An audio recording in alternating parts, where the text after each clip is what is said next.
करवाने का मादा नहीं, उस समय भी नहीं था। ये काम सिर्फ काशीराम कर सकते थे और लगता था कि करोड़ों लोगों की आस्था के भगवान श्री राम के बारे में ये काम क्यों लगा, और इसी नारे के बदौलत सत्ता मिला। उन्होंने अपनी आइडियोलॉजी के हिसाब से पार्टी को आगे आपसे इसलिए चर्चा इसलिए आपसे कर रहा हूँ कि ये विषय वो नहीं है नारा लगाने का, जिंदाबाद करने का। लोगों को समझ में आए कि उन्होंने क्या किया। इसलिए जब किसी आदमी की जन्मतिथि पुण्यतिथि का आप कार्यक्रम करते तो उसके योगदान की चर्चा भी करनी चाहिए। आपने जब बांसेफ नाम तब मुझे याद किया, तो मैं अब कुछ काशीराम के बारे में, मैंने जैसा कहा कि बाबा साहब अम्बेडकर ने संविधान बनाया, दलित वंचित शोषितों के लिए आरक्षण दिया।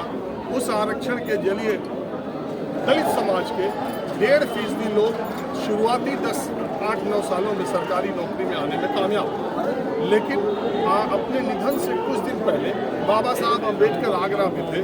उन्होंने एक भाषण दिया जिसमें उनका इशारा इन जैसे लोगों को, इन जैसे मतलब जो लोग सरकारी नौकरी में चले गए थे, उन्होंने भाषण देते देते हुए वो रो पड़े। बाबा साहब अम्बेडकर, उनका ये कहना था कि आरक्षण के जरिए दलित और शोषित और वंचित समाज के जो लोग मुख्य धारा यानी नौकरी में आ गए, अब वो क्लर्क का और अधिकारियों और बाबुओं के क्लास में चले गए। वो अपने पीछे के लोगों को उन्होंने वैसी ही दूरी बना रखी है जैसे दूसरे समाज के लोगों ने वो दूरी बना रखी थी। 2 कारण, और दूसरा उनका ये कहना था कि अगर यही गैप बढ़ता रहा तो हमारे ही समाज के लोग दूसरे क्लास के हो जाएंगे। वो उन्हीं के साथ उठते बैठते खाना खाते हैं और दलित समाज के साथ उनकी दूरी बढ़ती जाती है। उस समय मान्यवर काशीराम की उम्र सिर्फ 22 साल थी और इस घटना का असर देश के कितने लोगों पर पड़ा नहीं पड़ा, मान्यवर काशीराम पर इसका असर ये पड़ा कि वो DRDO की नौकरी करने के लिए पूना में जब गए तो उन्होंने बाबा साहब अम्बेडकर की बातों को याद करते हुए वहाँ पर महात्मा बुद्ध और अम्बेडकर जयंती के मौके पर वहाँ की छुट्टी कैंसिल कर दी गई। काशीराम ने उसके लिए लड़ाई लड़ी और उसके बाद अदालत का दरवाज़ा खटखटाया और उन दोनों छुट्टियों को वहाँ पर बहाल कर दिया।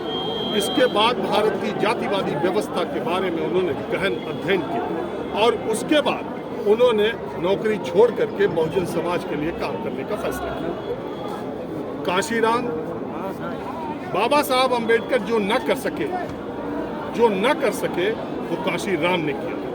भारत की आज़ादी के बाद मैं हमेशा ये बात कहता हूँ कि भारत की सामाजिक व्यवस्था को समझने में जो काशीराम ने किया वो दूसरा कोई व्यक्ति भारत में नहीं कर सकता। आज भी ये बात मैं इसलिए कह रहा हूँ कि अगर भारतीय जनता पार्टी ये नारा देती है सबका साथ सबका विकास, उसमें काशीराम की सोशल इंजीनियरिंग पीछे छुपी होती है। अगर अखिलेश यादव PDA का नारा देते हैं तो उसमें काशीराम की सोशल इंजीनियरिंग है। अगर राहुल गांधी जातीय आरक्षण की बात करते हैं, अगर राहुल गांधी प्राइवेट सेक्टर में दलितों की बात, पिछड़ों की बात करते हैं तो उसकी फिलॉसफी काशीराम ने दी थी। और दूसरा एक महत्वपूर्ण बात ये भी मैं बताऊं, हमेशा काशीराम का ये मानना था कि जिस वर्ग में आप हैं उस वर्ग का दर्द उसी वर्ग का व्यक्ति समझ सकता है। दलित अगर दलित है तो दलित का दर्द दलित ही समझ सकता है। दूसरा आदमी उसका नेतृत्व करेगा तो वो खाई जो है वो हमेशा से रह जाएगी। इसीलिए उनका दावा था और उनका तर्क था कि जो भी दलित या पिछड़े या दूसरे नेता दूसरी पार्टियों में है वो बटन दबाए जाने पर बटन पे चलते हैं, उनका अपना कोई नेतृत्व नहीं है। और यहाँ से जो बात शुरू हुई, मैं इसलिए ये बातें कह रहा हूँ कि भारत की राजनीति को समझने के लिए और उत्तर भारत की राजनीति को काशीराम ने कितना प्रभावित किया है इसको समझने के लिए उनकी इन बातों को आप देखेंगे। और इसी फॉर्मूले पर चलते हुए उन्होंने 85-15 का नारा दिया। देश में 85-15 का नारा देने वाला पहला आदमी मान्यवर काशीराम। मैंने क्या कहा, जो काम बाबा साहब अम्बेडकर न कर सके, हालांकि उनके पास समय बहुत कम था, आज़ादी के बाद 9 साल तक ही वो इस पृथ्वी पर रहे, इसलिए समय उनके पास कम था, लेकिन इसके बावजूद काशीराम ने जो काम किया वो दूसरा कोई कर न सका।